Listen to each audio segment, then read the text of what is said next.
ఆప్కి అదాలత్లో cricket star Mohammed Kaif గారి మీద ఆరోపణ. ఈయన చిలిపిగా ఉంటారు. మొహమ్మద్ కైఫ్ గారు, మేము గురించి చాలా విన్నాం. మీరు చిన్నప్పటి నుంచి చూడటానికి అమాయకంగా ఏమీ తెలియని వాళ్ళ ఉన్నా కూడా అంతకన్నా ఎక్కువ చిలిపిగా ఉంటారట. అంతేం కాదు. మీకు అందిన ఇన్ఫర్మేషన్ ప్రకారం మీరనుకున్నంత కాదు, కానీ ఇప్పుడున్న పిల్లల కంటే అల్లరి కొంచెం తక్కువ. మీరు క్రికెట్ కన్నా గాలిపట ఎగరడంలో చాలా టైం స్పెండ్ చేసేవారట. చిన్నప్పుడు అటువంటి ఆసక్తి ఉండేది. నేను పెరిగిన ఏరియాలో అలాంటి పద్ధతి ఉండేది. నా ఫ్రెండ్స్ అంతా ఉన్నారు. వాళ్ళు ఆడుకునేటప్పుడు, ఫ్రీ టైం దొరికినప్పుడు మేము దాని మీద ఎక్కువగా శ్రద్ధ వహించేవాళ్ళం. కానీ ఎక్కువ స్థాయిలో నేను అలహాబాద్లో ఉండలేదనే మీకు చెప్పాలి. నిజానికి నేను 12 ఏళ్లప్పుడే కాన్పూర్కి వెళ్ళిపోయాను. అక్కడ 8 ఏళ్లున్నాను. అక్కడ కోచింగ్ సెంటర్లో క్రికెట్ కోచింగ్ తీసుకున్నాను.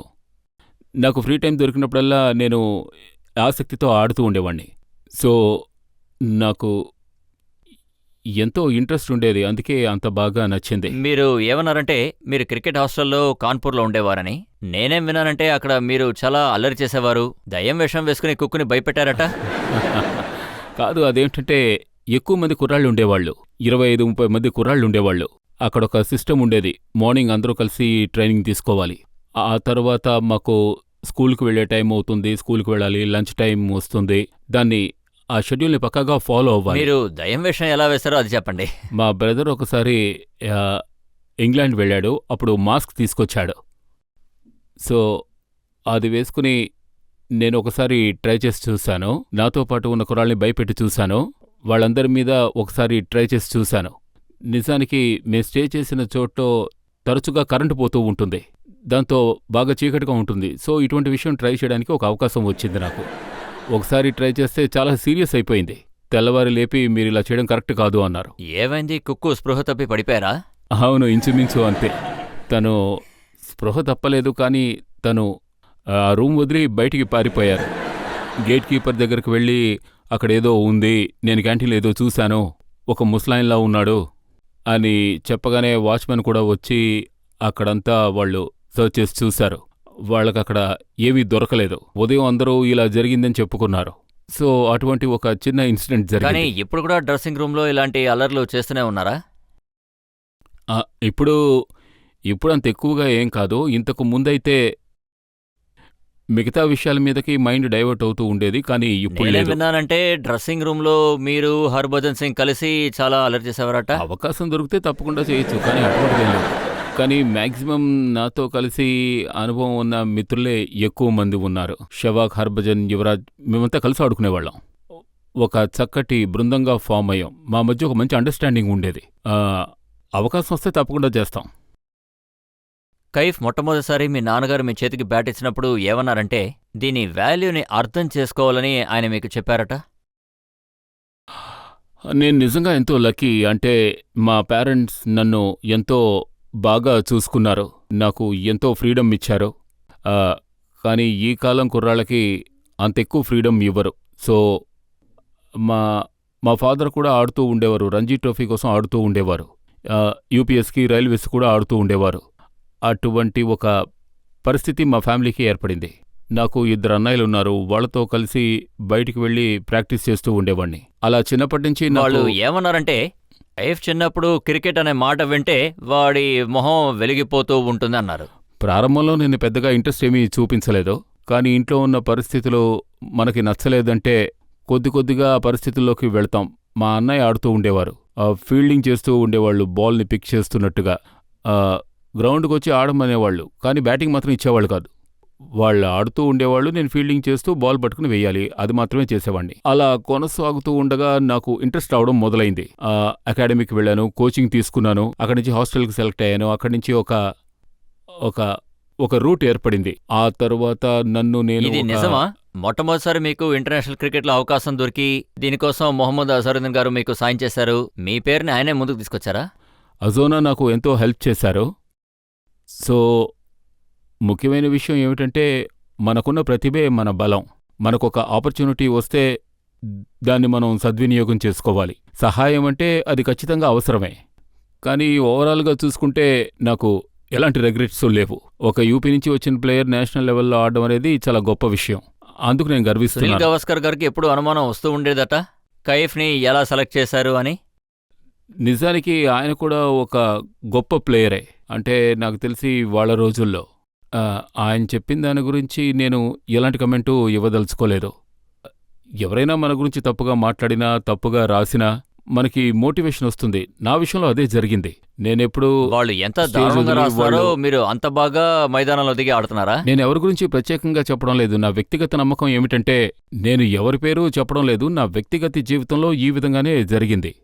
నా లైఫ్లో ఎన్నో అప్ అండ్ డౌన్స్ ఉన్నాయి. కొంతమంది వీడి ఫీల్డింగే చేయగలడు, పెర్ఫార్మెన్సే లేదు అనేవారు. ఒక్కోసారి బాగా ఆడుతున్నాడు అనేవారు. కానీ సమమైన అవకాశాలనేవి లభించవు. కానీ మనం ఒక ఫీల్డ్ని ఎంచుకున్న తర్వాత ఇటువంటి ఎన్నో విషయాల్ని ఎదుర్కోవాల్సిందే. మీరు అవకాశం అప్స్ కోసం అండ్ డౌన్స్ ఎదురు చూడాలి. ఉన్నాయని అంటున్నారు, కానీ సెలక్షన్ ప్రాసెస్ చూస్తే చాలా సార్లు ఇలాగే జరిగాయి కదా. ఒక కార్లో స్టెప్ ఏం ఉన్నట్టు సౌరవ్ గంగూలీ గారు బయటికి వెళితే ఆయనకు బదులు ఆడతారు. సచిన్ టెండూల్కర్ గారికి గాయమైతే అక్కడ మీరు ఆడతారు. యువరాజ్ సింగ్ గారు కూడా అలాగే. ఎలా అంటే స్టాప్ గ్యాప్ అరేంజ్మెంట్ లాగా మిమ్మల్ని స్టెప్నిలా వాడుతూ ఉంటారు. నాకు తెలిసి 5 సంవత్సరాలుగా నేను ఇంటర్నేషనల్ గేమ్స్ అన్నీ ఆడుతూ ఉన్నాను. 8 టెస్ట్ మ్యాచ్లే ఆడాను. 8లో 3 నేను శ్రీలంకతో ఆడడం జరిగింది. 1 సౌత్ ఆఫ్రికాతో. మధ్యలో చాలా గ్యాప్ వచ్చింది. తర్వాత కంబ్యాక్ చేశాను. ఆ తర్వాత ఆస్ట్రేలియాతో ఆడే అవకాశం వచ్చింది. 2-3 50s కొట్టాను. ఆ తర్వాత నాకు ఆడే అవకాశమే రాలేదు. సో ఒక క్రీడాకారుడిగా ఉంటే ప్రతిభను చూపడానికి అవకాశం లభిస్తూ ఉంటుంది. అలా లభించినప్పుడు మనల్ని ఎంచుకున్న వారికి మనల్ని చూసి మన ప్రతిభ మీద వాళ్ళకి నమ్మకం ఏర్పడొచ్చు. ఆ తర్వాతే మనం సరిగ్గా ఆడుతున్నామా లేదా అనేది వాళ్ళు అంచనా వేయగలరు. ఎవరికైనా సరే అది అంత ఈజీ అయిన విషయమేమీ కాదు. ఒక్కొక్క మ్యాచ్ తర్వాత లోపలికి బయటికి వెళ్ళడం అనేది లైఫ్లో ఇన్సెక్యూరిటీని ఇస్తుంది. కానీ మీరు 6వ స్థానం 7వ స్థానంలోనే ఆడుతున్నారు. అది సేఫ్ అని అంటారా? మీరు వచ్చి కొట్టడం మాత్రమే ఉంటుంది, ఓవర్స్ తక్కువగా ఉంటాయి. నేను వన్ డే గురించి అడుగుతున్నాను. ఈ గేమే అటువంటిది. టీమ్ గేమ్ కావడం వల్ల ప్రతి సిచ్యువేషన్లోనూ టీం డిమాండ్ చేస్తూ ఉంటుంది. అందుకు తగ్గట్టుగా ఆడుతూ ఉండాలి. నా లైఫ్లో ఎన్నోసార్లు 5 ఓవర్లు మాత్రమే దక్కేవి. బ్యాటింగ్ చేయడం మొదలుపెట్టినప్పటి నుంచే పరిగెత్తడం మొదలుపెట్టాలి.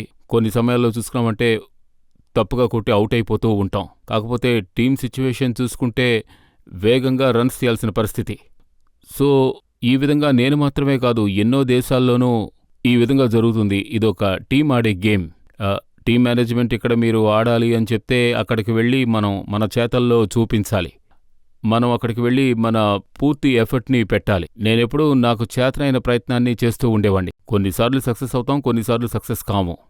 కొద్ది రోజుల క్రితం పాకిస్తాన్ సిరీస్ పూర్తయింది. అందులో మీరు పూర్తిగా ఫెయిల్ అయిపోయారు. మీరు అసలు రన్సే తీయలేకపోయారు. ఎలా చెప్పాలి, ఈ గేమ్లో 11 ప్లేయర్స్ ఆడుతూ ఉంటారు. ఆ రోజుల్లో చూసుకుంటే ఓ 4-5 బాగా ఆడుతూ ఉండేవారు.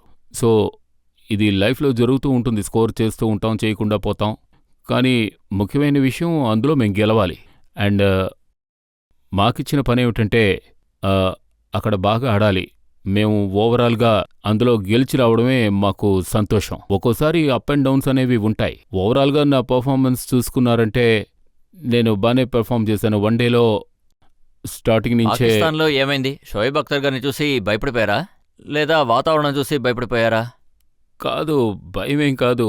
ఆడేటప్పుడు ఒక్కోసారి తప్పుడు బాల్ని కొడితే ఏవైనా ఒక షాట్ కొట్టినా కూడా బయటికి వెళ్ళిపోవాల్సి ఉంటుంది. ఈ గేమే అటువంటిది. ఏది కూడా పర్ఫెక్ట్గా ఉండదు. కొత్త విషయాలు నేర్చుకుంటున్నట్టు మీకు ఉంటుంది. బాధ అనిపించట్లేదా? ఈ గేమ్లో యంగ్స్టర్స్ చాలా బాగా పర్ఫామ్ చేస్తున్నారు. బాధేమీ లేదు, మేము గెలుస్తున్నాం. నేను ఆల్రెడీ చెప్పినట్టు అందరూ గెలవడమే ముఖ్యం. అదేవిధంగా మన ప్లేయర్స్ అందరూ అక్కడ ఎంతో బాగా పెర్ఫామ్ చేశారు. అదొక టీం ఎఫర్టే. మా టీమే దానికోసం ఎంతో మంచి ఎఫర్ట్ పెట్టింది.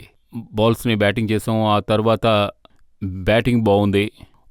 ఒక ప్లేయర్గా అక్కడ విజయం సాధించినందుకు నాకు సంతోషంగా ఉంది. నాకు ఏ ప్రాబ్లం లేదు. అక్కడ ఆడి గెలిచి వచ్చాం.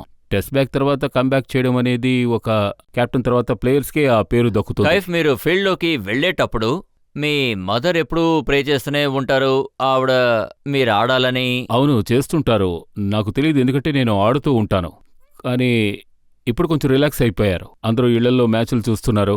మొదట్లో అలా కాదు, ఎంతో అంటే ఆసక్తితో మీ ఉండేవారు. ఫాదర్ మీరు అవుట్ అవడం చూడకూడదని అసలు ఆయన మ్యాచే చూడరట. మొదట్లో ఎంతో టెన్స్డ్గా ఉంటారు.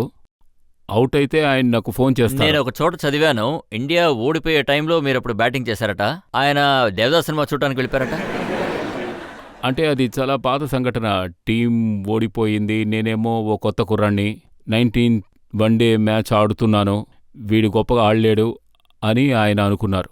అందుకే సినిమా చూడ్డానికి వెళ్ళిపోయి ఉంటారు. ఒకసారి ఆ విధంగా జరిగింది. అది లార్డ్స్లో జరిగిన విషయం.